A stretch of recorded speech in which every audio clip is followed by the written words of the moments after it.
वेद सब सत्य विद्याओं का पुस्तक है।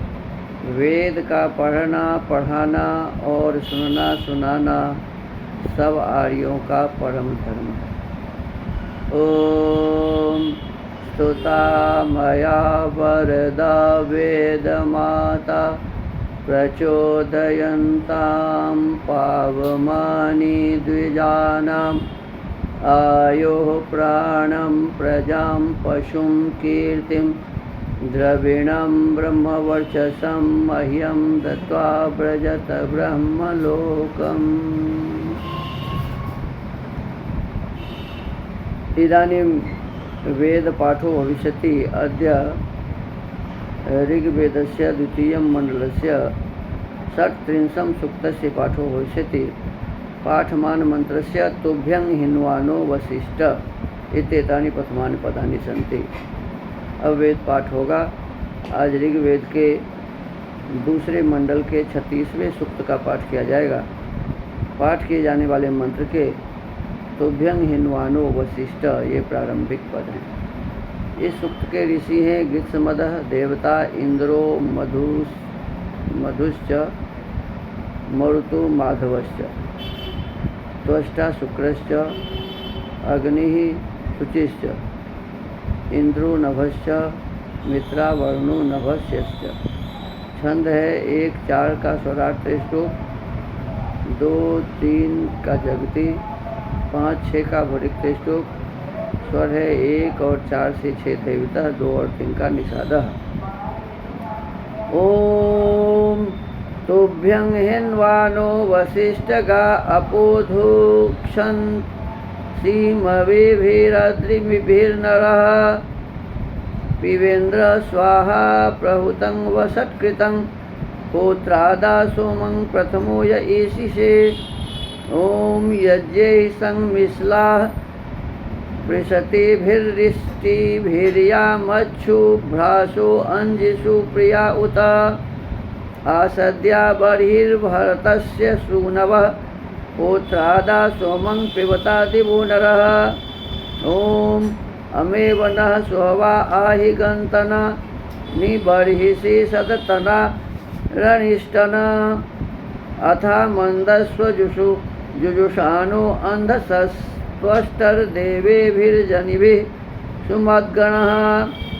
ओम आवक्षि देवां इह विप्रयक्षि जोषन्होतर्नि सदायोनिषु त्रिषु प्रतिभिः प्रस्थितं सौम्यं मधु विवाग्निध्रात्तव भागस्य तृष्णुहि।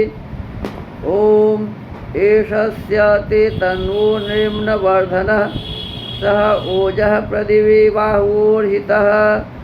तुभ्यं सुतो मघवन्तुभ्यमाभृतस्त्वमस्य ब्राह्मणादात्रिपत्पिब।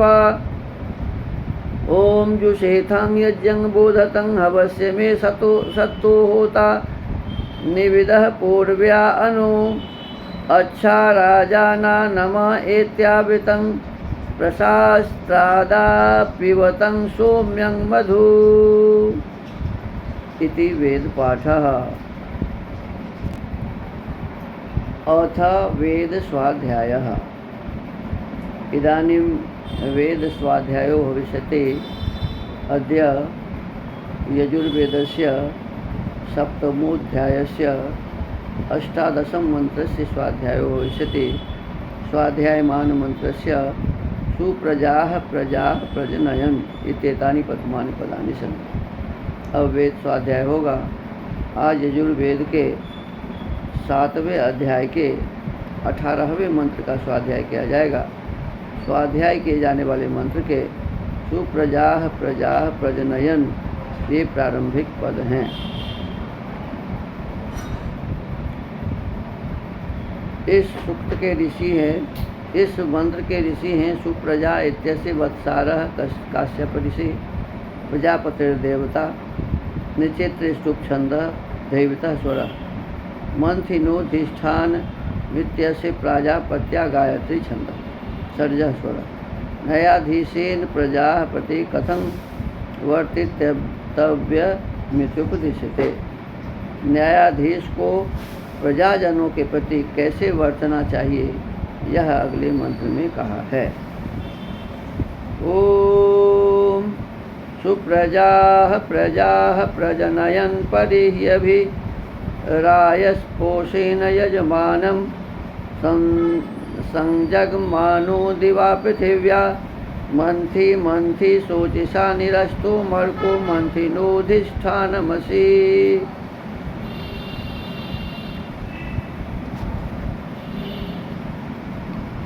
अथ पदार्थः भू न्यायाधीश सुप्रजा उत्तम प्रजायुक्त आप प्रजाजनों की प्रजनयन प्रकट करते हुए प्रजाजनों को प्रकट करते हुए रायः धन की पोषेण दृढ़ता के साथ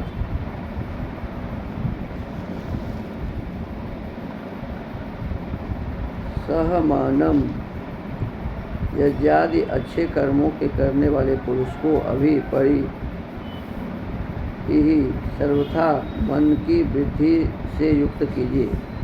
मंथी वाद विवाद के मंथन करने और दिवा सूर्य व पृथ्वी के संजग माना तुल्य धीरतादि गुणों में वर्तने वाले आप मंथिना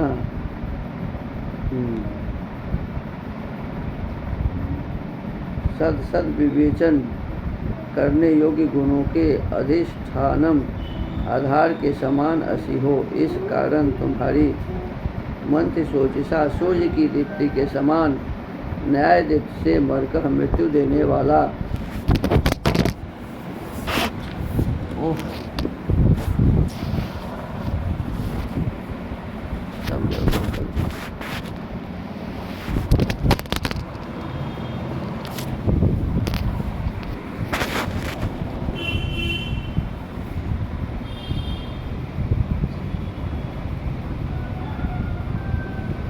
मृत्यु देने वाला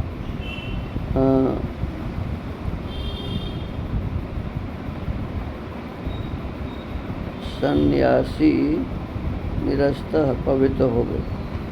भावार्थ इस मंत्र में उपमा अलंकार है। न्यायाधीश राजा को चाहिए कि धर्म से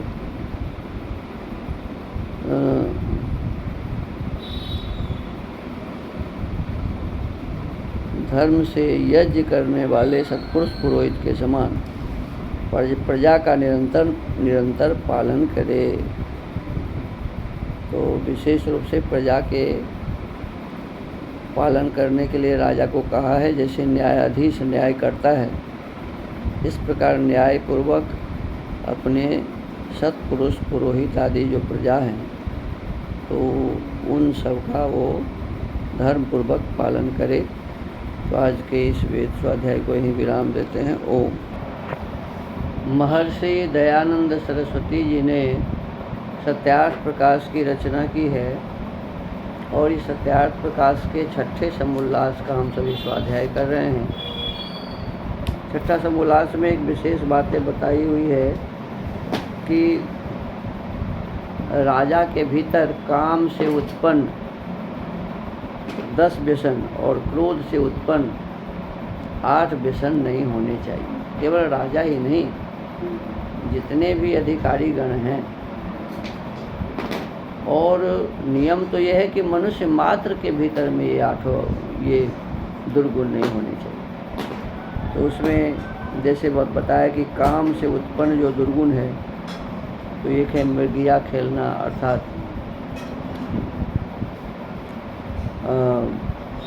पशु आदि को जंगल में जाकर पहले राजा मारते थे। तो ये अच्छी बातें नहीं थी। ये वैदिक संस्कृति की अवनति के कारण ऐसा हुआ कि अपनी खुशी के लिए अन्य जीव जंतुओं को मारना, जिसे शिकार कहते हैं। तो मृगया खेलना अर्थात शिकार खेलना।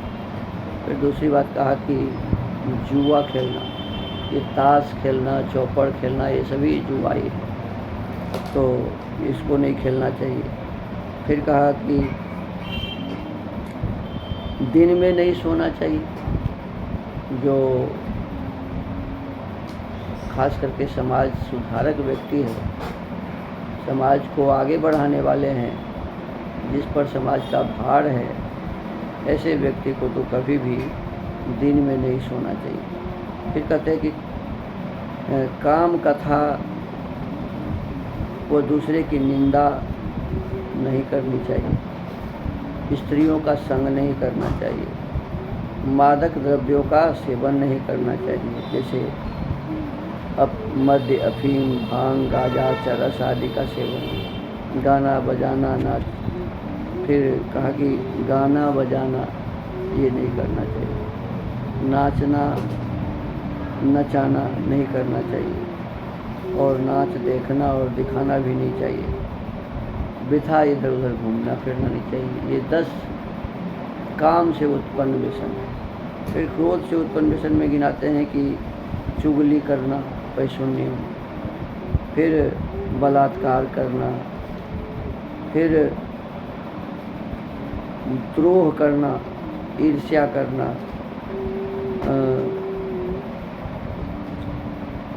दोषों में गुण और गुण में दोषारोपण करना, अर्थ दूषण यानी गलत ढंग से धन कमाना और गलत ढंग से खर्च करना, अधर्म युक्त बुरे कामों से धनादि का व्यय करना, ये हुआ अर्थ दूषण। फिर वाद दंड बने कठोर बोलना और बिना अपराध किसी को दंड देना, ये 8 जो है क्रोध से उत्पन्न व्यसन है। ये 18 व्यसन नहीं होने चाहिए, और उसमें भी 18 में जो सबसे मुख्य है वो कहा कि नशा का सेवन है, क्योंकि और सब इसी के आधार पर होता है, तो हमें ही नशा का सेवन नहीं करना चाहिए। अब आगे कहते हैं कि किस किस को क्या क्या अधिकार देना योग्य है। ओमाते दंड आयत्तो दंडे वैनयिकी क्रिया निपतो कोशराष्ट्रे च दूते संधि विपर्ययो दूत एव ही संधत्ते भिन्नत्येव च संहतात् दूतस्तत्कुरुते कर्म भिद्यन्ते येन वानवा बुद्ध्वा च सर्वं तत्त्वेन परराजचिकीर्षितं तथा प्रयत्नमातिष्ठेत् यथात्मानं न पीडयेत् धनुर्दुर्गं महि दुर्गं वार्क्ष्मेव वा नृदुर्गं गिरिदुर्गं वा समाश्रित्य वसेत् पुरम् एकः शतं योधयति प्राकारस्थो धनुर्धरः शतं 10,000 तस्मात् दुर्गं विधीयते तस्यादायुधसम्पन्नं धनधान्येव वाहनैः ब्राह्मणैः शिल्पिभिर्यन्त्रैर्यवसेनोदकेन च तस्य मध्ये सुपर्याप्तं कारयेद् गृहमात्मनः गुप्तं सर्वतुकं शुभ्रं जलवृक्षसमन्वितं तदध्यास्योद्वहेद् भार्यां सवर्णं लक्षणान्वितां कुले महति सम्भूतां हृद्यां रूपगुणान्वितां पुरोहितं प्रकुर्वीत विनुयादेव चर्त्विजं तेषु गृह्यानि कर्माणि कुर्युर्वेत्तानि कानि च। अमात्य को दंडाधिकार, दंड में विनय क्रिया अर्थात जिससे अन्याय रूप दंड न होने पावे, राजा के अधीन कोष और राजकार्य तथा सभा के अधीन सब कार्य और दूत के अधीन किसी से मेल व विरोध करना अधिकार देवे। दूत उसको कहते हैं जो फूट में मेल और मिले हुए दुष्टों को तोड़ देवे। दूत वह कर्म करे जिससे शत्रुओं में फूट पड़े। वह सभापति और सब सभासद व दूत आदि यथार्थ से दूसरे विरोधी राजा के राज्य का अभिप्राय जान के वैसा यत्न करे कि जिससे अपने को पीड़ा न हो। इसलिए सुंदर जंगल धन धान्य युक्त देश में धनुर्दुर्गम धनुर्धारी पुरुषों से गहन, मही दुर्गम मिट्टी से किया हुआ, अब दुर्गम जल से घेरा हुआ, वार्क्षम अर्थात चारों ओर वन, नृदुर्गम चारों ओर सेना रहे, गिरि दुर्गम अर्थात चारों ओर पहाड़ों के बीच में कोट बना के इसके मध्य में नगर बनावे, और नगर के चारों ओर प्राकार प्रकोट बनावे, क्योंकि उसमें स्थित हुआ एक वीर धनुर्धारी शस्त्र युक्त पुरुष 100 के साथ और 100 10,000 के साथ युद्ध कर सकते हैं, इसलिए अवश्य दुर्ग का बनाना उचित है। दुर्ग बना के पहले लड़ाई होती थी, दुर्ग में लोग सुरक्षित रहते थे, तो वही बात कहा जा रहा है। वह दुर्ग शस्त्रास्त्र धन धान्य वाहन ब्राह्मण जो पढ़ाने उपदेश करने हारे हों, शिल्पी कारीगर यंत्र नाना प्रकार की कला यवसेन चारा घास और जल आदि से संपन्न यथार्थ अर्थात परिपूर्ण हो। उसके मध्य में जल वृक्ष पुष्पादिक सब प्रकार से रक्षित, सब शत्रुओं में सब ऋतुओं में सुखकारक श्वेत वर्ण अपने लिए घर जिसमें सब का राजकार्य का निर्वाह हो वैसा बनवावे। इतना अर्थात ब्रह्मचर्य से विद्या पढ़ के यहाँ तक राज काम करके पश्चात सौंदर्य रूप गुणयुक्त हृदय को अति प्रिय बड़े उत्तम कुल में उत्पन्न सुंदर लक्षण युक्त अपने क्षत्रिय कुल की कन्या जो कि अपने सदृश विद्यादि गुण कर्म स्वभाव में हो, उस एक ही स्त्री के साथ विवाह करके दूसरी सब स्त्रियों को अगम्य समझकर दृष्टि से भी न देखे। देखो कितनी अच्छी बात है, कहा कि एक ही स्त्री से विवाह करनी चाहिए और एक के सिवा दूसरे को देखना भी नहीं चाहिए। और इसमें विशेष रूप से ये कहा कि कैसे कुल में विवाह करनी चाहिए, तो कहा कि जो जिस वर्ण के हैं उसको उसी वर्ण में विवाह करने चाहिए, और मेल विवाह होनी चाहिए। दूसरों जैसे बालक हो ऐसे बालिका, जैसी बालिका हो जिस योग्य वैसे बालक, इस प्रकार के होने चाहिए। पुरोहित और ऋत्विज का स्वीकार इसलिए करे कि अग्निहोत्र और पक्षेष्ठ आदि सब राजघर के कर्म किया करें और आप सर्वदा राज कार्य में तत्पर रहे। अर्थात यदि राजा का यही राजा का संध्योपासनादि कर्म है, जो रात दिन राज कार्य में पवित्र रहना और कोई राजकाम बिगड़ने न देना, कहते हैं इसी का नाम संध्या है। देखिए, जन सेवा, समाज की सेवा, संसार की सेवा, ये परमात्मा का आदेश है, और परमात्मा के आदेश का पालन करना ही तो संध्या और हवन है। तो जो राजा है वो राज कार्य को बिल्कुल किसी प्रकार से खराब न होने दे, किसी को कोई तकलीफ न हो, कोई परेशानी न हो, सबके साथ न्यायपूर्वक व्यवहार हो, दिन रात इसी के लिए ध्यान रखे। और कहते हैं कि राजा के लिए यही संध्या और उपासना है। उनको विशेष रूप से इस बात का ध्यान, जिसे जो कर्तव्य करने का मिला हुआ है उस कर्तव्य कर्म को निष्ठापूर्वक करने का नाम ही संध्या और उपासना है। उनको आपको विशेष रूप से ध्यान रखना चाहिए। वैसे परमात्मा ने हमें सुंदर शरीर दिया है, और सुंदर शरीर दिया है तो परमात्मा की उपासना भी हमें करनी चाहिए। जितने कर्तव्य हैं वो तो कर, वो भी ठीक है, लेकिन प्रभु ईश्वर कैसे हैं, उसका स्वरूप क्या है, ईश्वर को ठीक से समझने और जानने का भी प्रयास हमें करते रहना चाहिए।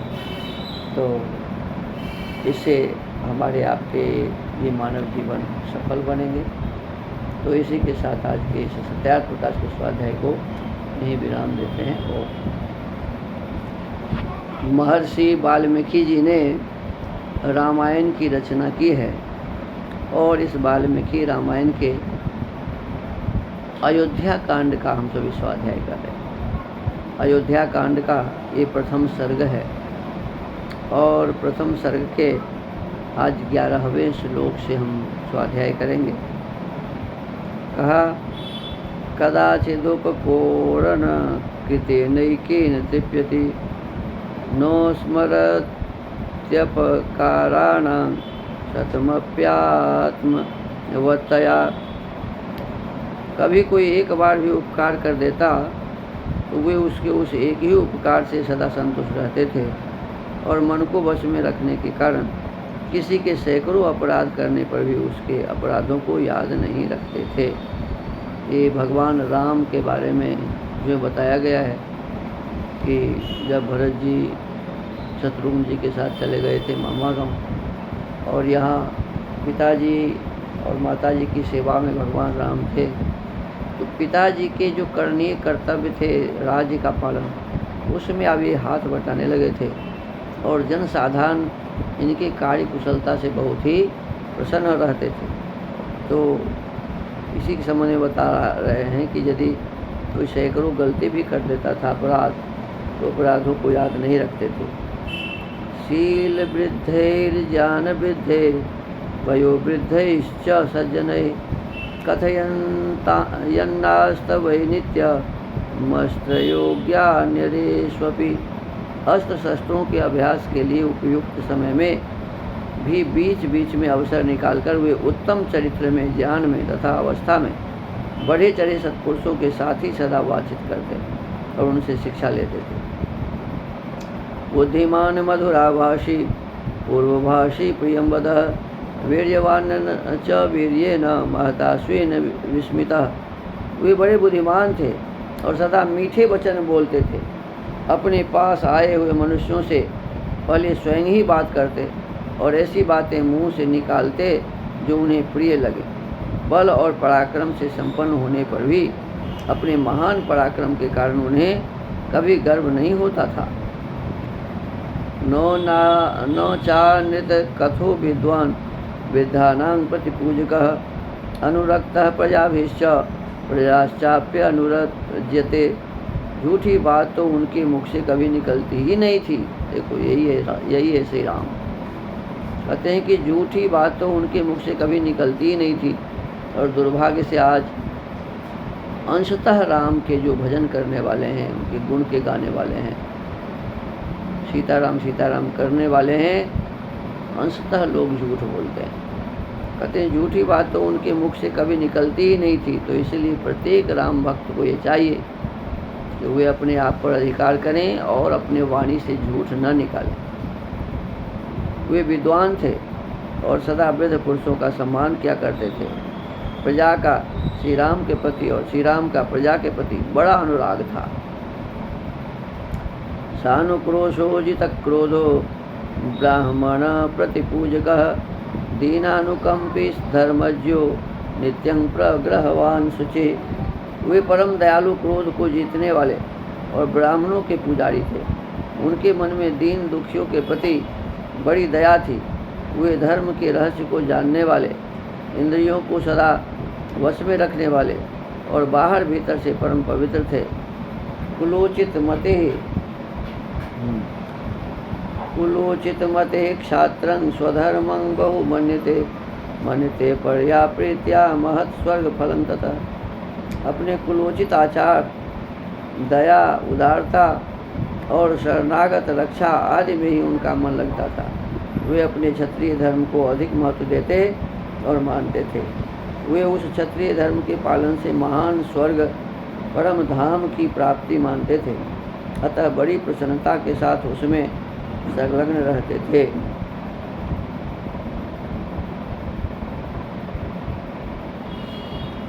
नाश्रेयसी रतो यश्च न विरुद्ध कथा रुचि उत्तरोत्तर युक्तीनां वक्ता वाचस्पतिर्यथा। अमंगलकारी निषिद्ध कर्म में उनकी कभी प्रवृत्ति नहीं होती थी। शास्त्र विरुद्ध बातों को सुनने में उनकी रुचि नहीं थी। वे अपने न्याय युक्त पक्ष के समर्थन में बृहस्पति के समान एक से एक बढ़कर युक्तियां देते थे। अरोगस तरुणोपाग्नि वपुष्मान देश कालविद लोके पुरुष सारज्य साधुरे को विनिर्मिता। उनका शरीर निरोग था और अवस्था तरुण। वे अच्छे वक्ता, सुंदर शरीर से सुशोभित तथा देश काल के तत्व को समझने वाले थे।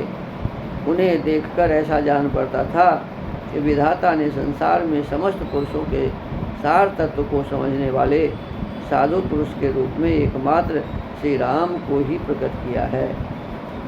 सौ तो श्रेष्ठैर्गुणैर्युक्त प्रजानां पार्थिवात्मज बहिश्चर एवं प्राणो बभूव गुणतः प्रियः। राजकुमार श्री राम श्रेष्ठ गुणों से युक्त थे। वे अपने सद्गुणों के कारण प्रजाजनों को बाहर विचरने वाले प्राण की भांति प्रिय थे। जिस तरह से बाहर जब प्राण आ जाता है को खींच भीतर लेने के लिए लोग आतुर रहते हैं। इस प्रकार से भगवान राम के आचार विचार व्यवहार जनसाधारण के साथ था। सर्व विद्या व्रत स्नातो यथा व्रत सांग वेदविद ईश्वस्त्रे च पितो श्रेष्ठो बभूव भरताग्रजः। भरत के बड़े भाई श्री राम संपूर्ण विद्याओं के व्रत में निष्णात और छहों अंगों सहित संपूर्ण वेदों के यथार्थ ज्ञाता थे। देखिए इसमें क्या लिखा जा रहा है, भगवान राम शिक्षा, कल्प, व्याकरण, निरुक्त, छंद और ज्योतिष ये 6 वेद के अंग हैं। ये 6 वेद के अंगों सहित संपूर्ण वेदों का अर्थात ऋग्वेद, यजुर्वेद, सामवेद और अथर्ववेद सभी वेदों का बहुत ही बड़े ज्ञाता थे। और 20,416 मंत्र हैं वेद में। सभी वेद मंत्रों को बहुत बढ़िया से अंग उपांग सहित जानते थे। उपांग का इसमें नाम तो नहीं है, लेकिन जो अंग को जानेंगे उपांग को भी जानेंगे। जैसे योग दर्शन, सांख्य दर्शन, न्याय दर्शन, वैशेषिक दर्शन, वेदांत दर्शन और मीमांसा दर्शन, ये 6 दर्शनों को उपांग कहते हैं। तो इसके भी वो विद्वान निश्चित रूप से थे। कल्याणाभिजन साधु रदीनं सत्यवाग्रिजो वृद्धैरभिविनीतश्च द्विजैर्धर्मार्थदर्शिभिः। वे कल्याण की जन्मभूमि, साधु, दैन्य रहित, सत्यवादी और सरल थे। धर्म और अर्थ के ज्ञाता वृद्ध ब्राह्मणों के द्वारा उन्हें उत्तम शिक्षा प्राप्त हुई थी।